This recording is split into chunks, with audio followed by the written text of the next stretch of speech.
तो बच्चों आज हमारा जो है बहुत इंपॉर्टेंट टॉपिक इसमें स्टार्ट हो जाता है आपका। अभी हम मोशन लेसन पढ़ रहे हैं, यूनिफॉर्म मोशन है। और यूनिफॉर्म मोशन में सबसे जो है, या फिर आप ये कह सकते थे, मैथ आप पढ़ते थे छोटे बच्चे में तो आप बोलते थे मैं पापा टेबल याद करने, टेबल के बगैर कुछ भी नहीं है। तो ऐसे ही एक क्वांटिटी आती है, आपको पढ़नी है, बहुत बहुत ध्यान से समझना है, दोनों के बीच में डिफरेंस भी समझना है और चीज़ों को समझना भी है। और इसी चीज़ से आप ज़्यादा अच्छे से बेहतर से आप समझ पाएंगे फिजिक्स को। तो जैसा कि हमारी टॉपिक भी दिया है, टाइप ऑफ फिजिकल क्वांटिटी। देखो आपको ये तो ये वो नहीं है कि टाइप ऑफ फिजिकल क्वांटिटी है मतलब भाई फंडामेंटल क्वांटिटी होती है, ड्राइव क्वांटिटी, ये आप पढ़ चुके हैं, लेसन 2 में आप पढ़ चुके हैं। पर लेसन 2 में अगर हमने ये पढ़ लिया है कि फिजिकल क्वांटिटी क्या होती है, तो फिजिकल क्वांटिटी 2 तरह की होती है। फंडामेंटल क्वांटिटी जो आपकी 7 है, ठीक है, मास हुआ, लेंथ हुआ, टाइम हुआ, ठीक है। तो ये इस तरह की जो आपकी जी करंट हुआ, तो ये सब जो और जो है सब ये क्या है, फंडामेंटल क्वांटिटी आपके साथ देख लेंगे, आप पढ़ लिया होगा पहले। परंतु अब बात आती है, और इस अब बात आती है कि भाई ड्राइव क्वांटिटी क्या होती है। ड्राइव क्वांटिटी उनसे मिलकर बनाई जाती है, जैसे आप करो डिस्प्लेसमेंट, मतलब जो लेंथ है, लेंथ को टाइम से डिवाइड कर दो तो स्पीड आ जाती है, ठीक है। तो ऐसे ड्राइव क्वांटिटी होती है। परंतु इन दोनों क्वांटिटीज को, जो ये पूरी क्वांटिटी सबको बोलते हैं फिजिकल क्वांटिटी, हमारे पूरे पूरे इन्वायरमेंट में जितने भी क्वांटिटीज हैं, अलग अलग हम क्वांटिटीज पढ़ते हैं, फोर्स पढ़ते हैं, डिस्प्लेस पढ़ते हैं, मास को पढ़ते हैं, तो ये क्वांटिटीज होती है हमारी।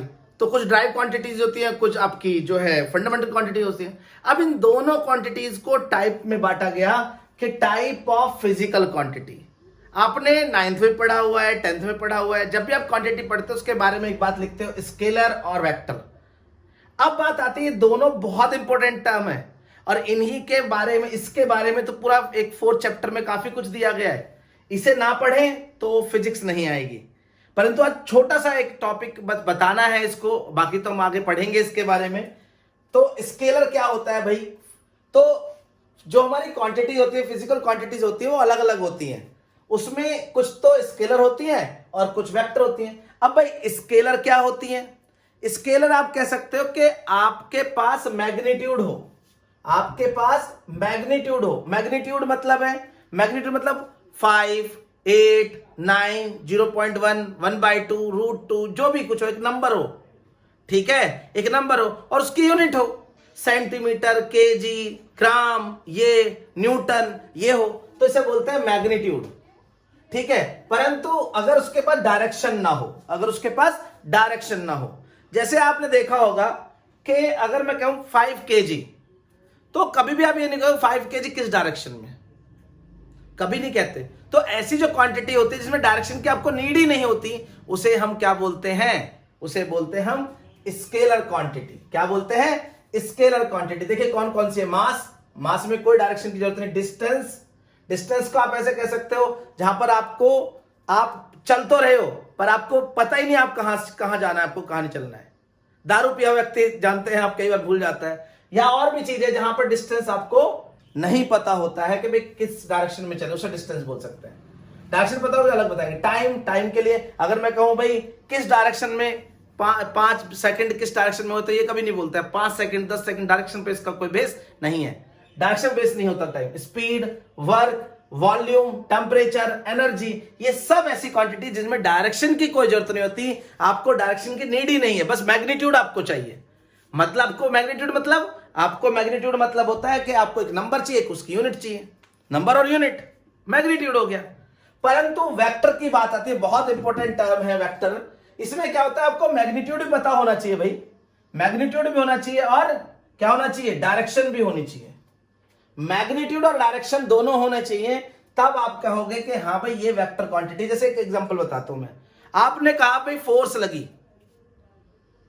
5 न्यूटन की फोर्स लगाई, 5 न्यूटन की फोर्स लगाई, तो आपके पास एक चीज आएगी कि किस डायरेक्शन में लगाएं 5 न्यूटन फोर्स। अगर मैं कहता हूं कि 5 न्यूटन की फोर्स इस डायरेक्शन में लगाई, ओके, समझ में आया जी। और मैंने कहा एक और लगाई, मैंने 4 न्यूटन की फोर्स लगाई, इधर की तरफ, डायरेक्शन बदल दी मैंने, देखिए। तो अगर मैं नेट फोर्स बोलूं तो क्या आप बता पाएंगे नेट फोर्स कितना होगा? ये कितना नेट फोर्स होगा? तो आप देखिए, हम कह सकते हैं 5 तो प्लस में है और दोनों को ऐड कर रहे हैं तो प्लस, ये माइनस में है, तो कितना है? प्लस में आया। प्लस का मतलब राइट साइड, तो प्लस का मतलब राइट साइड, मतलब ये राइट साइड में मूव करेगा, तो इसका एडिशन राइट साइड में है, तो ये 1 न्यूटन रिजल्टेंट आया इसका। समझ में आया? जैसे हम एक बात लेते हैं, आप यहां से 3 मीटर चले, ऊपर की तरफ 4 मीटर चले, तो आप कहेंगे ऐड करिए, तो आप कह देंगे भाई टोटल चले हम, ये देखिए यहां से चले और यहां से चले, तो आप क्या कह दोगे? हम तो 7 मीटर चले। वेक्टर कभी ऐसे जोड़ने नहीं देगा। वेक्टर से अगर आप जोड़ोगे, वेक्टर से अगर आप जोड़ोगे तो वेक्टर कहेगा कि ये 5 मीटर चला। इसको पढ़ने वाले हम। डायरेक्शन की क्यों जरूरत पड़ती है आप समझिए ध्यान से।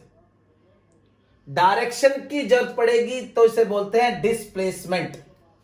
ये डिस्प्लेसमेंट का एग्जांपल है, ये फोर्स का एग्जांपल है। परंतु अगर आप कहें, यहां पर कहें, यहां पर देखिए आप, मैंने कहा 5 एम्पियर करंट इधर गया और 2 एम्पियर करंट इधर गया, ठीक है? तो बताइए यहां से कितना निकला? तो कैसे ऐड करेंगे? डायरेक्ट 7 एम्पियर बोल देंगे, तो क्योंकि ये स्केलर है। आप कहीं पर 1 kg मास कहें, 5 kg मास कहें, टोटल कितना 6 kg मास हो गया, डायरेक्ट जोड़ दिया। पर यहां पे आप डायरेक्ट नहीं जोड़ पा रहे, हम यहां पे डायरेक्शन का भी इस्तेमाल कर रहे हैं। जैसे एक छोटी सी और देखते हैं, छोटा सा एक एग्जांपल और देखते हैं। यहां पर वेक्टर के लिए देखिए आप ध्यान से, कि मान लीजिए आपने, ये एक ऑब्जेक्ट है आपका, आपने इस पे फोर्स लगाई और इस पे फोर्स लगाई 5 न्यूटन की, 5 न्यूटन की बीच में 90 डिग्री से, तो आप क्या करेंगे? आप कहां पे फील करेंगे? क्या 10 न्यूटन हो जाएगा? देखिए यहां पर करेंगे, इधर आपका 7 न्यूटन और इधर आपका 4 न्यूटन, दोनों इधर ही है, तो टोटल जोड़ देंगे आप एक डायरेक्शन में, तो जोड़ सकते हैं आराम से। और कितना हो गया भाई आपका? बताइए 11 न्यूटन। परंतु यहां पर अभी जो मैंने बताया था एक आपको, अगर यही आपका क्या हो जाए 7 न्यूटन और उसके अपोजिट डायरेक्शन में 4 न्यूटन, तो इसी डायरेक्शन में ऐड होगा, आएगा 4 न्यूटन, तो यहां से कट गया, तो कितना बचता है? 3 न्यूटन इसी डायरेक्शन में दिखाई देगा आपको चलता हो। तो डायरेक्शन होनी चाहिए। वेक्टर के बारे में और अच्छे से पढ़ पाएंगे हम जब हमारा वेक्टर लेसन स्टार्ट होगा। यहां पर देखिए, तो यहां पर इन दोनों का रिजल्टेंट यहां आएगा बेटा, ठीक है? यहां पर आएगा, तो ये आपको 5√5 हो जाएगा, ठीक है जी? कितना? 5 स्क्वायर, देखो यहां देख भी सकते हैं हम, यहां इसका सेम वेक्टर यहां बना ले जब बताएंगे 5, ये 5 तो कितना होगा? 5 स्क्वायर प्लस 5 स्क्वायर, तो 2 5 स्क्वायर, तो 5√2 हो जाएगा, ये रिजल्टेंट हो। ये बताएंगे आपको। देखो ये 10 नहीं आया आपका, आपने 5 न्यूटन इधर लगाया, 5 न्यूटन इधर लगाया, पर 90 डिग्री पे लगाया, तो आपको जो रिजल्टेंट मिला है, रिजल्टेंट मतलब जो परिणाम मिला आपको, वो आपको कुल कितना मिल रहा है? 5√2। बिल्कुल सीधा सीधा लगा रहे हैं, 5 न्यूटन का इधर लगाइए, 5 न्यूटन का इधर लगाइए, तो अब मिलेगा यहां पर 10 न्यूटन। अगर 5 न्यूटन का यहां लगा दो आप और 5 न्यूटन का इधर लगा दिया, तो टोटल कितना मिलेगा बताइए? नेट फोर्स कितनी होगी भाई? 0। तो ये होता है वेक्टर। वेक्टर आपका बहुत इंपॉर्टेंट टॉपिक है। तो हमें पता है they have both magnitude as well as direction, displacement, velocity, force, acceleration, linear momentum, torque. ये टॉर्क वर्ड पढ़ेंगे, सब कुछ जानेंगे, हर चीज के बारे में। जो नया वर्ड आपको आए बिल्कुल मत घबराइए, पैनिक मत होइए, बहुत ध्यान से आराम से पढ़ेंगे। ये हमने पढ़ा हुआ है, ये हमने पढ़ा हुआ है, ये हमने पढ़ा हुआ है, ये हमने पढ़ा हुआ है, ये भी पढ़ा हुआ है, और पढ़ भी लेंगे और बहुत सारी चीजों को धीरे। फिजिक्स एक धीरे धीरे आपके कॉन्सेप्ट क्लियर होते जाएंगे। ये एक बेसिक सी नॉलेज है, बस ये बताया गया है अभी कि भाई स्केलर क्या होता है और वेक्टर क्या होता है। आप इसे उतारे, नोट्स बनाए, देन आगे बढ़ते हैं। तो बच्चों, जैसा हमने अभी स्केलर और वेक्टर क्वांटिटी के बारे में आपको बताया कि स्केलर और वेक्टर क्वांटिटी क्या होती है, बट हम लेसन जैसा कि जानते हैं कि मोशन पढ़ रहे हैं, तो मोशन लेसन में हमें जो क्वांटिटीज की जरूरत है उन्हें हम पढ़ेंगे। तो मोशन लेसन में सबसे पहली जो सबसे बेसिक क्वांटिटी होती है जो है वो डिस्टेंस होती है। अब डिस्टेंस होती है और डिस्प्लेसमेंट होती है, दोनों कहने में एक ही बात है, डिस्टेंस और डिस्प्लेसमेंट एक ही है कि लेंथ को आप फंडामेंटल क्वांटिटी होती है लेंथ, लेंथ में जब आप सीधा सीधा चले सीधा सीधा चले सीधा सीधा चले तो हम कहेंगे कि वो डिस्टेंस भी हो सकता है और डिस्प्लेसमेंट भी हो सकता है। फिर डिस्टेंस और डिस्प्लेसमेंट दो अलग अलग क्यों बनाए गए? क्योंकि हमारे पास दो सिचुएशन होती है। कई बार देखिए, आप मान लीजिए आप कहीं पर हैं, आप ये कह सकते हैं कि मान लीजिए ये आपका एक बॉर्डर है, इधर आपका पाक है और इधर आपका इंडिया है, ठीक है। यहां से उन्होंने एक रॉकेट छोड़ा आपकी तरफ, यहां पर छोटे छोटे यहां फौजी थे हमारे, फौजी भाई थे। अब इन्हें सिग्नल आए कि भाई भागो, इनको बोला भागो यहां से कि सिग्नल वो है, तो पर उन्होंने ये नहीं बोला किस डायरेक्शन में भागो। अभी किधर जाए? इधर जाए इधर जाए इधर जाए इधर जाए इधर जाए इधर जाए उधर जाए, हवा में आए नीचे जाए जमीन में जाए, मतलब इनके पास सब जगह जाने के रास्ते हैं, पर ये जाए कहां ये सिग्नल में नहीं बताया कि किस डायरेक्शन में जाए। जब ऐसी चीजें आपके सामने आ जाए कि आप डिस्टेंस मतलब आप ट्रेवल तो कर रहे हो पर कितने डायरेक्शन में कर रहे हो, कहां जाना है आपको, क्या आपका एम है, वो ना पता हो तो आप कहेंगे डिस्टेंस। जैसे आप भी जानते हैं जब हम मेहनत करते हैं और हमें पता ही नहीं होता, आज सो गए, कल पढ़ लेंगे, परसों पढ़ लेंगे, मतलब अपने मेहनत का डायरेक्शन नहीं पता, तो उसे डिस्टेंस बोलेंगे। तो डिस्टेंस आप समझ रहे हैं, जहां पर आपको मैग्नीट्यूड तो पता है कि 5 किलोमीटर चले जाओ भाई यहां से, पर किस डायरेक्शन में जाओ ये नहीं पता हो, तो it is the total path length travel by the body. कोई बॉडी अगर अपनी लेंथ को ट्रेवल करती है एक सर्टेन टाइम में, एक सर्टेन टाइम इंटरवल में ही करेगी, भाई कहीं भी जाना है आपको तो एक टाइम तो लगेगा, टाइम किसी की बाप की जागी नहीं, वो तो चलता ही रहता है, ठीक है। तो जब वो चलेगा तो सर्टेन टाइम में जो करे।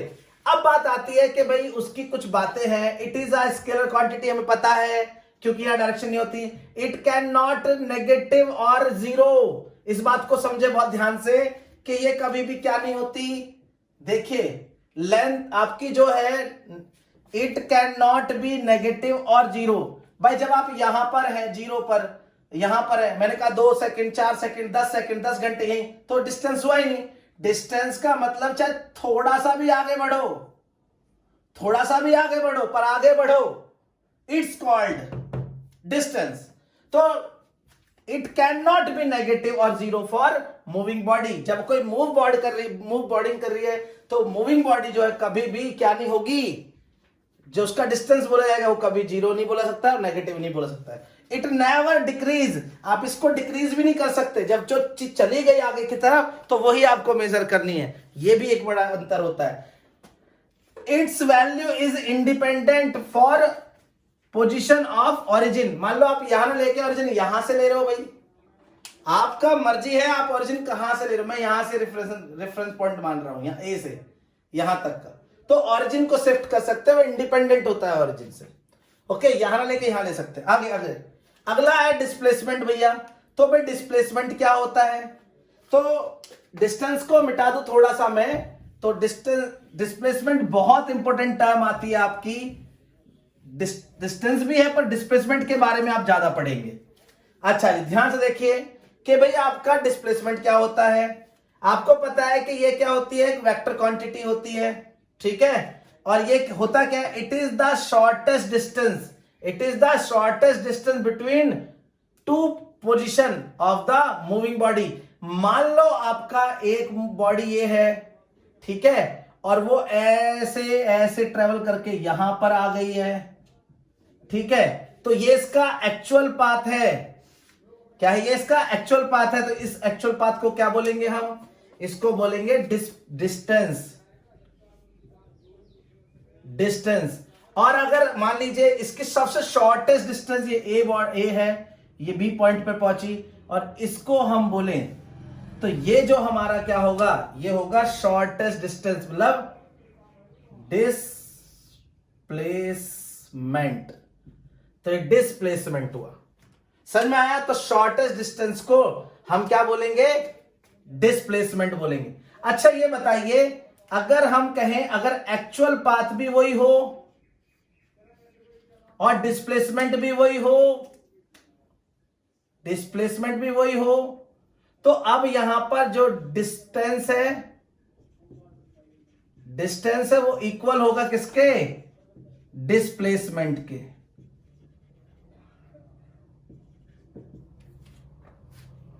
ठीक है, तो ये बात याद रखनी है, डिस्टेंस और डिस्प्लेसमेंट कब बराबर होते हैं? जब एक्चुअल पाथ और जो शॉर्टेस्ट डिस्टेंस है, एक्चुअल पाथ और शॉर्टेस्ट डिस्टेंस जब इक्वल हो जाए तो हम कहेंगे कि डिस्टेंस और डिस्प्लेसमेंट सेम हो गए। अच्छा जी, उसके बाद आते, चलो ये तो पता चल गया डिस्प्लेसमेंट क्या होती है, एक वेक्टर क्वांटिटी होती है। कैसे होती है? देखो एक एग्जांपल बताया था मैंने कि कोई एक बॉडी है, यहां चली 3 मीटर, फिर चली 90 डिग्री पर 4 मीटर, तो बताओ यहां पर ये ए से बी चली, बी से सी चली, तो यहां बताओ भैया डिस्टेंस बताओ पहले तो, डिस्टेंस कितना हुआ? 3, और टोटल एक्चुअल पाथ को जोड़ते हैं तो 3 metre plus 4 metre, total 7 metre. पर क्यों? आपका डिस्प्लेसमेंट कहते हैं हम यहां पर। तो डिस्प्लेसमेंट क्या होगा भैया? मैंने बताया था displacement is the vector quantity, और वेक्टर क्वांटिटी को जब हम लेते हैं तो कैसे जोड़ते हैं? वेक्टर के अकॉर्डिंग जोड़ते हैं। हम वेक्टर जोड़ना सीखेंगे। ये यहां से गया, यहां से गया, तो इसे यहां से ये इसका एक्चुअल लेंथ हुआ, शॉर्टेस्ट डिस्टेंस हुआ। अब ये क्या है? पाइथागोरस थ्योरम लग रही है, तो ये कितनी होगी? 5 मीटर सॉरी। डिस्टेंस और डिस्प्लेसमेंट में देखिए कितना बड़ा डिफरेंस आ गया। यहां पर ये क्या होती है? वेक्टर क्वांटिटी होती है। It can be negative, positive and zero. भाई ये नेगेटिव भी हो सकती है। मान लो मैं इसको यहां पर बोल दूं, यहां पर, यहां से ले लूं थोड़ा सा पीछे और -1 कर दूं, ये 0 है, ये 1 है, ये 2 है। तो यहां से लिया तो पीछे भी जा सकते हैं, आगे भी जा सकते हैं। तो ये नेगेटिव भी होती है, पॉजिटिव भी होती है और जीरो भी होती है। 3D में भी पढ़ा है, 1D में पढ़ा है, याद होगा आपको। 2D में पढ़ते हैं तो यहां आगे बढ़ सकते हैं, पीछे भी जा सकते हैं, आगे बढ़ सकते हैं, ऊपर जा सकते हैं, नीचे भी जा सकते हैं। नेगेटिव में अपवर्ड, डाउनवर्ड, आगे पीछे, दाएं बाएं, सब जगह। तो नेगेटिव भी होती है, पॉजिटिव भी होती है और जीरो भी होती है। कौन? Displacement. It can increase as well as decrease. भाई हम इंक्रीज भी कर सकते हैं और डिक्रीज भी कर सकते हैं। 5 सेंटीमीटर आगे, देखो आप एक एग्जाम्पल लेके देखते हैं। ये तो एक एग्जाम्पल हो गया, एक और लेते हैं।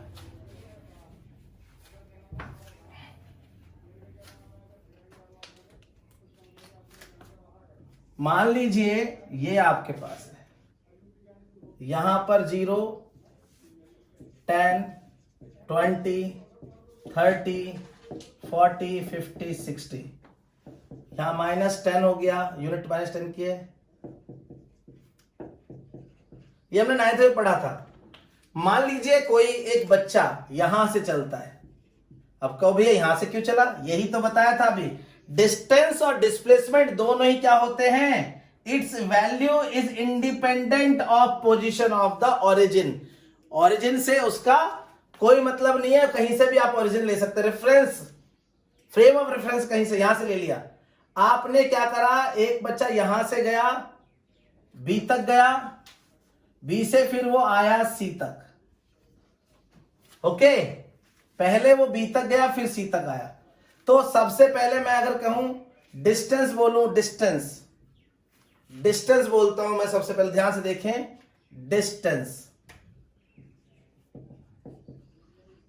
डिस्टेंस ऑफ AC कितना होगा? बहुत ध्यान से देखिए, डिस्टेंस AC का डिस्टेंस कितना होगा? डिस्टेंस तो देखिए यहां से चले आप, चलने का आपने यहां से चला तो ये 10 हुआ, 10, 10, 10, 20, 30, 40, 50, 60, 70, 80, 90। तो आप 90 यूनिट्स चले, चाहे वो मीटर में हो, सेंटीमीटर में हो।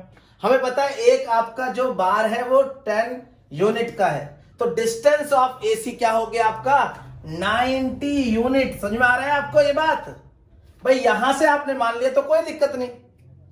ओके, अगर मैं यहां पर डिस्प्लेसमेंट की बात करूं ऑफ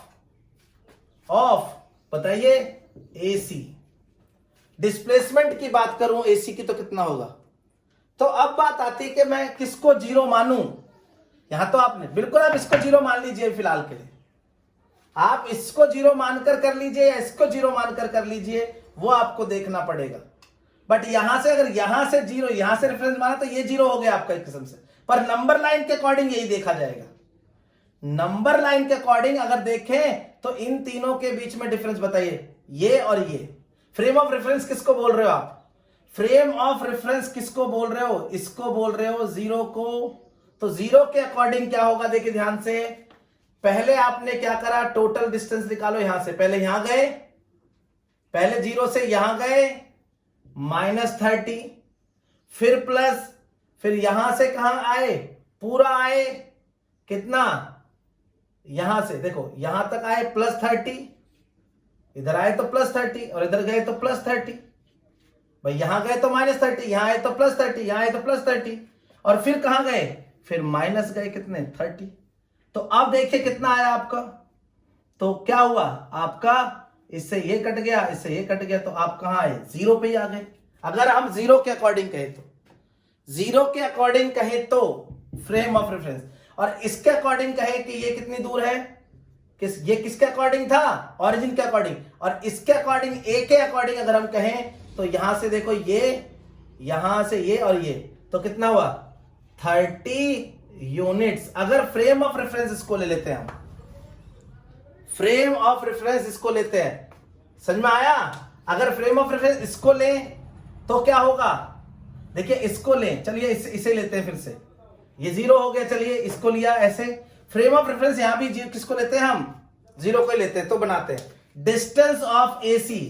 डिस्टेंस ऑफ AC में पहले कितने गए इधर की तरफ -30, फिर कहां आए +30, ठीक है। वो यहां तो प्लस ही लगाने पड़ेंगे, नेगेटिव होता ही नहीं। यहां से गए तो 30, इधर आए तो 30, फिर उधर गए तो 30, फिर इधर आए तो 30, नहीं समझे। यहां पे गए 30, कहां से चले, ये देखिए हम जीरो से चल रहे हैं 30, फिर चले 30, फिर चले 30 और फिर आए 30, तो कितना हो गया भैया 120। अगर हम किसको मान रहे हैं, ओरिजिन को क्या मान रहे हैं, फ्रेम ऑफ रेफरेंस मान रहे हैं ओरिजिन को, देन उसकी पोजीशन निकालिए, ठीक है। यहां से चले तो यहां ए है, यहां AC है, यहां भी है, तो हमने AC पूछा आपसे, ठीक है। C पर पूछा, C पर कितना डिस्टेंस होगा, अगर ओरिजिन C से पूछ रहे हैं हम, C से, ओके समझ में आया होगा। C पर कितना डिस्टेंस आया, डिस्टेंस ऑफ C कितना है वहां से, ठीक है, C के लिए, और डिस्प्लेसमेंट ऑफ C कितना है वो बताया जब C पर आ जाते हैं दोबारा, ठीक है, समझ में आया। तो हमारा अब जो अगला टर्म है स्पीड और वेलोसिटी। स्पीड और वेलोसिटी, जैसे हमने डिस्टेंस और डिस्प्लेसमेंट को दोनों को एक साथ पढ़ा, ऐसे ही हम स्पीड और वेलोसिटी को भी एक साथ पढ़ेंगे। डिस्टेंस और डिस्प्लेसमेंट में दोनों में क्या डिफरेंस था, चलो बताओ आप। जो है डिस्टेंस हमारा क्या था, स्केलर क्वांटिटी, और आपका डिस्प्लेसमेंट क्या था, वेक्टर क्वांटिटी, ठीक है। और हमने डिस्टेंस और डिस्प्लेसमेंट में और भी डिफरेंस बताए, आप उसे देखें, फिर से देखें एक बार। परंतु स्पीड और वेलोसिटी क्या है, बिल्कुल स्पीड और वेलोसिटी में भी इतना ही अंतर है कि ये आपकी स्केलर क्वांटिटी है और ये आपकी वेक्टर क्वांटिटी है। देखो, it is defined as the rate of change of distance of moving body. मतलब कि जितना भी डिस्टेंस चले आप, मान लीजिए आप यहां से यहां तक गए, तो यहां से यहां जाने में एक सर्टेन टाइम तो लगेगा ही आपको। तो इस टाइम पे rate of change of displacement with respect to time, तो जो आपकी वेलोसिटी होगी डिस्टेंस अपॉन टाइम, तो यहां पर ये आपकी क्या होगी, स्पीड होगी। और अगर हम कहें कि भाई वेलोसिटी क्या होती है, तो वेलोसिटी में कुछ नहीं है, यहां तो डिस्टेंस होता है, यहां डिस्प्लेसमेंट होता है। डिस्प्लेसमेंट क्या होता है भाई, आपकी वेक्टर क्वांटिटी है।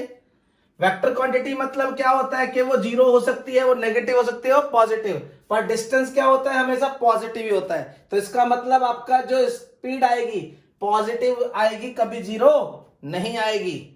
It can not be zero and negative for moving body कभी भी नेगेटिव नहीं होगी स्पीड और जीरो भी नहीं होगी, परंतु आपकी जो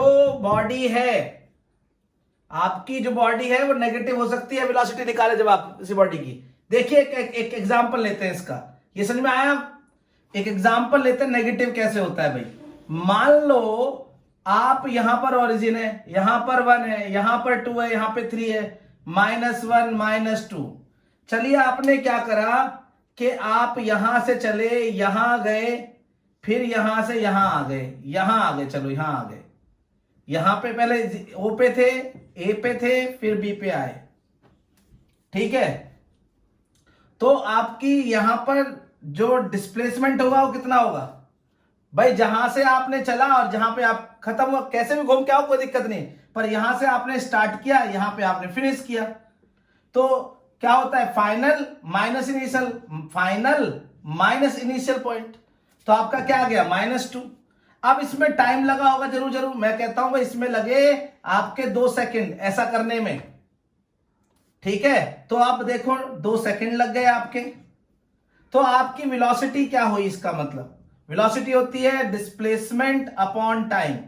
तो डिस्प्लेसमेंट कितना है? -2 अपॉन 2, तो -1 मीटर में लगा ले पर सेकेंड। ये हुई आपकी वेलोसिटी नेगेटिव। जीरो कब होगी वही बताएंगे।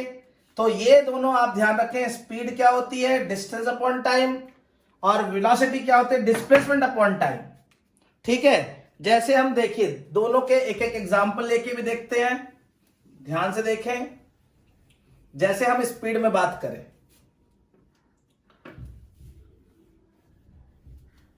स्पीड में हम एक एग्जांपल लेते हैं और देखते हैं कि किस तरह से स्पीड और वेलोसिटी में डिफरेंस होता है। मान लीजिए आप यहां से ऐसे चलते हैं 5 किलोमीटर, 2 किलोमीटर, फिर 5 किलोमीटर, फिर 2 किलोमीटर, ठीक है? तो यहां पर, और सेम ये यहीं पर ऐसे ही बनाना है, सेम ऐसे ही इसको समझे हम, ऐसे ही सेम यहां पर है। तो स्पीड में हमें क्या है भाई? स्पीड में यहां पे हमें क्या निकालना पड़ता है? डिस्टेंस। तो डिस्टेंस कितना होगा बताइए आप यहां पर? तो यहां पर 5 + 2 + 5 + 2, तो कितना हो गया भैया? 14 किलोमीटर। ऐसा करने में यहां तक, यहां से यहां आने में उसे लग गए यहां पर 7 घंटे, ठीक है? तो ऐसा करने में तो टाइम कितना लगा भैया? इसमें 7 आवर्स लगे। अब बताओ इसमें क्या लगेगा? स्पीड होगी इसकी, तो क्योंकि नॉर्मल हम पाथ कवर कर रहे हैं, पाथ को कवर करना, तो हमारा क्या होगा? डिस्टेंस 14 अपॉन 7, तो 2 किलोमीटर पर आवर। तो ये क्या हो गया आपका? ठीक है, ये क्या हो गया? ये क्या हो गया आपका? स्पीड। वहीं पर अगर हम देखें इसको, तो यहां निकाले इसका डिस्प्लेसमेंट। तो डिस्प्लेसमेंट क्या होगा भाई? जहां से गए और वहीं पे आ गए तो डिस्प्लेसमेंट हुआ 0 किलोमीटर। टाइम तो लगा इतने जाने में, कितना? 7 घंटे। तो बताओ वेलोसिटी बताओगे ना? वेलोसिटी बराबर क्या हुई? जिसे हम v ऐसे वेक्टर लिख सकते हैं। तो डिस्प्लेसमेंट अपॉन टाइम, तो 0/7, 0 किलोमीटर पर आवर। तो वेलोसिटी आपकी 0 होगी, पर कभी भी स्पीड आपकी कभी भी 0 नहीं होगी। वेलोसिटी आपकी 0 हो सकती है। नेगेटिव का एग्जांपल बता दिया और पॉजिटिव भी बताएंगे।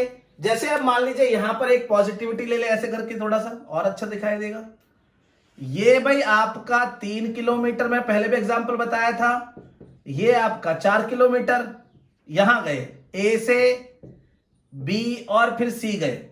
तो बताओ भाई यहां पर स्पीड बताओ और डिस्प्लेसमेंट बताओ। चलो ये आपको निकालना है। और ऐसा जाने में उसको लग गए 2 आवर्स। समझना ध्यान से, ए से बी जाके बी से सी गए, तो ऐसे गए 2 आवर्स लगे। तो बताओ स्पीड कितनी है और वेलोसिटी कितनी है? निकाल लेंगे आप? बिल्कुल निकालें, पॉज करके निकालें। अब देखिए स्पीड निकालनी है तो हमें यहां डिस्टेंस पता होना चाहिए। तो भाई डिस्टेंस यहां कितना है, नॉर्मली जो पाथ होता है पाथ को कवर करके जाने को डिस्टेंस कहते हैं। तो ये हुआ 3 + 4 तो 7 किलोमीटर। टाइम कितना लगा भाई यहां पर देखो 2 आवर्स। तो आराम से हम यहां क्या निकाल सकते हैं, स्पीड क्या होगा, डिस्टेंस अपॉन टाइम। तो कितना हो भाई 3.5 किलोमीटर पर आवर हो गया। ये हो गई आपकी स्पीड। वहीं पर यहां पे क्या निकालना है, यहां पे वेलोसिटी निकालनी। तो वेलोसिटी में क्या काम आता है, डिस्प्लेसमेंट। और डिस्प्लेसमेंट क्या होता है भाई देखो, shortest distance in between two. तो यहां से शुरू हुआ यहां पर, तो इसका शॉर्टेस्ट डिस्टेंस तो ये हुआ ना भाई, ये वाला। अब इसको कैसे निकालोगे आप, पाइथागोरस से निकाल लोगे, आता होगा आपको 5 किलोमीटर, पाइथागोरस थ्योरम से निकाल लेना।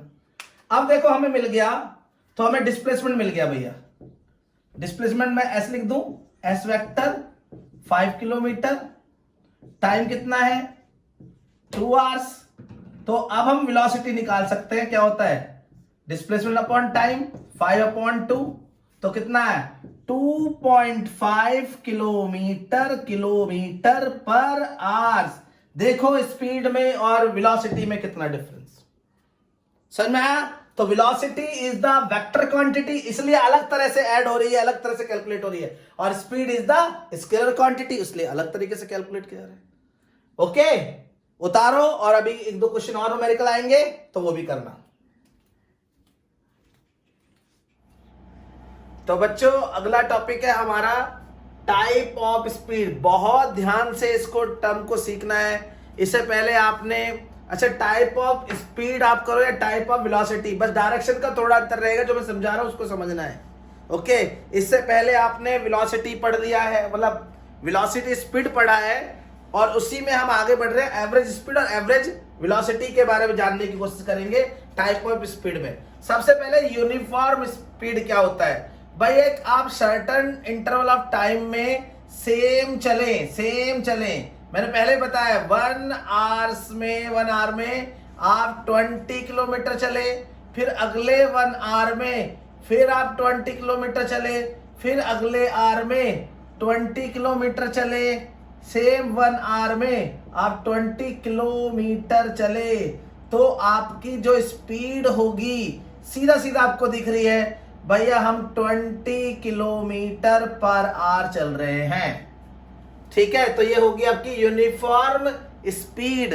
सेम इंटरवल में सेम आप चले, डिस्टेंस कवर करें आराम से, मतलब कितनी भी स्पीड चले बस सेम चले तब। ओके, वेरिएबल स्पीड क्या होती है, बहुत ध्यान से समझिए कि आप 1 घंटे चले भाई, पहले 1 घंटे आप चले इंटरवल में 20 किलोमीटर, अगले 1 घंटे में थोड़ा ट्रैफिक आ गया, कुछ आ गया तो आप चल पाए 10 किलोमीटर, फिर अगले में और ज्यादा आ गया, अगले आवर में फिर आप चल पाए 5 किलोमीटर, फिर स्मूथ रोड मिला और आप 1 घंटे में चले गए जो है 40 किलोमीटर। ओके, समझ में आ रहा है, चलो 45 लिख लो भैया, इस तरह से। तो ये बात आपकी हुई यहाँ पे इंटरवल टाइम ऑफ इंटरवल में आप अलग अलग डिस्टेंस को कवर कर रहे हैं। तो ये हुआ आपका वेरिएबल स्पीड। अच्छा, वेरिएबल स्पीड को स्पीड निकालना, वेरिएबल स्पीड की एक एवरेज स्पीड निकालना। यहाँ पे भी आपने एवरेज स्पीड निकाल ली और एकदम से निकाल ली एवरेज स्पीड, एवरेज सीधी जैसे तो निकाल ली। यहां पर एवरेज स्पीड कैसे निकाले, एवरेज स्पीड यही होती है कि जो हमारी एवरेज स्पीड होती है भैया, वो होती है total distance upon total time taken. तो भाई यहां से हम कैसे निकालेंगे इसको, इसकी एवरेज कैसे निकालेंगे, एवरेज स्पीड इस वाले की। तो हम आराम से निकाल सकते हैं कि भाई इसकी एवरेज स्पीड हुई आपकी कितनी, टोटल मतलब 20 प्लस 10 गया था, फिर 5, फिर 45 बाय 1 2 3 4, तो 1 + 1 + 1 + 1, ये टोटल टाइम। तो ये कितना हो गया भैया, ये 50 हो गया, ये हो गया 60 और ये कितना हो गया 80/4, तो कितना आया 20 किलोमीटर पर आवर। समझ में आया? ऐसे भी जाकर आपका ऐसे भी 20 किलोमीटर पर आवर हो रहा है, पर ये एवरेज स्पीड है आपकी। ओके, अलग अलग करके वेरिएबल स्पीड। अच्छा, एक एग्जांपल से एक को आप क्वेश्चन करिए, थोड़ा सा समझिए एक क्वेश्चन को। आप एक क्वेश्चन करिए कि भाई हमने बोला कि कोई पॉइंट ए है, ठीक है, वहां बीच का जो डिस्टेंस है वो है, अब आने और जाने में पहले गया v1 वेलोसिटी से, ए से बी तक कोई ऑब्जेक्ट गया v1 वेलोसिटी से और आया v2 वेलोसिटी से यहां पर। तो आपको दो बातें बतानी है, एवरेज वेलोसिटी बताइए भाई आप, ठीक है जी, और दूसरी बताइए एवरेज स्पीड क्या होगी। ओके, देखो एवरेज वेलोसिटी तो सबको समझ में आ रही है कि भाई इनका बीच का डिस्प्लेसमेंट कितना है 0, तो टाइम पता हो या ना पता हो, भाई जाने और आने में टाइम तो लगेगा, पर डिस्प्लेसमेंट कितना है 0, तो एवरेज वेलोसिटी क्या, तो डिस्प्लेसमेंट अपॉन टाइम, तो डिस्प्लेसमेंट 0 तो टाइम हो तो आपका जब भी 0। परंतु एवरेज स्पीड कैसे लिख लेगी, क्वेश्चन है कि एवरेज स्पीड कैसे निकालोगे भाई। तो एवरेज स्पीड निकालने का तरीका क्या होगा, ध्यान से देखो भाई, आप यहां से और यहां तक गए तो ये डिस्टेंस डी है, यहां से और यहां तक आए तो डिस्टेंस डी है, तो टोटल जो स्पीड निकालोगे तो डिस्टेंस मतलब डी प्लस डी, और यहां से यहां तक जाने में टाइम लगेगा t1 क्योंकि इस अलग वेलोसिटी से जा रहे हो, और यहां से यहां आने में टाइम लगेगा t2, तो t1 प्लस t2। चलो ये तो हो गया 2d/t1 प्लस t2, पर टाइम तो आपको पता नहीं है, डिस्टेंस भी आपको पता नहीं है, तो आप यहां से एवरेज वेलोसिटी कैसे निकालोगे। तो बहुत ध्यान से देखिए, अब अगर मैं कह दूं यहां पर कि ए से बी तक जाने में time taken from A to B, जिसे हमने क्या बोला t1, बहुत ध्यान से देखिए, इसे क्या बोला आपने, यहां लिख देता हूं t1, तो टाइम कैसे निकलेगा भैया, आपको पता है स्पीड इक्वल टू क्या होती है भैया, डिस्प्लेसमेंट अपॉन टाइम, तो टाइम इक्वल टू क्या होगा, डिस्प्लेसमेंट तो डिस्टेंस अपॉन वेलोसिटी मतलब स्पीड, टाइम क्या होगा, डिस्टेंस अपॉन स्पीड, तो डिस्टेंस क्या है आपका d, और स्पीड कितनी थी भाई यहाँ पे v1, a से b तक जाने में v1, ये हो गई। दूसरी बात, time taken from b to a, तो ये क्या कहलाएगा आपका t1, ये क्या कहलाएगा t2, तो t2 कितना होगा, कितना भाई डिस्टेंस है, यहां भी d था और वेलोसिटी कितनी थी, यहां भी ये थी, तो भाई आप टोटल t1 प्लस t2 कर दो, यहां पे 2d/t1 कितना है आपका d/v1, t2 कितना है d/v2, दोनों से क्या कर लो भाई, मैं यहां कर दो इसको, बहुत ध्यान से देखते जाइए, एवरेज निकाल रहे हैं हम, तो यहां पर यहां भी दिख जाएगा आपको, तो यहां पर 2d और d यहां से कॉमन ले लिया, तो 1/v1 प्लस 1/v2, d से d कट गया, तो कितना आएगा आपका एवरेज स्पीड यहां से, तो ये आया 2d/d, तो कट गया था हमारा, तो यहां पर इसका आप एलसीएम ले लीजिए, v1 प्लस v2, तो v1 इंटू v2 एलसीएम लेंगे, इसको इससे करिए, तो क्या होगा v1 प्लस v2, इसको ऊपर ले जाइए, 2v1 v2/v1 प्लस v2, ये आपके क्या हुई भैया एवरेज स्पीड। कब एवरेज स्पीड, जब आपको स्पीड ही दी हुई है, जाने की स्पीड, आने की स्पीड, टोटल एवरेज स्पीड।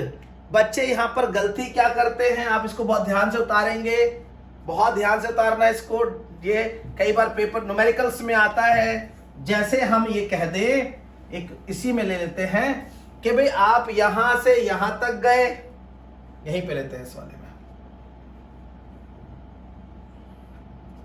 हमने क्या लिया, यहां से और यहां तक आप गए 20 किलोमीटर पर आवर, और आने में आपने जो है 40 किलोमीटर पर आवर।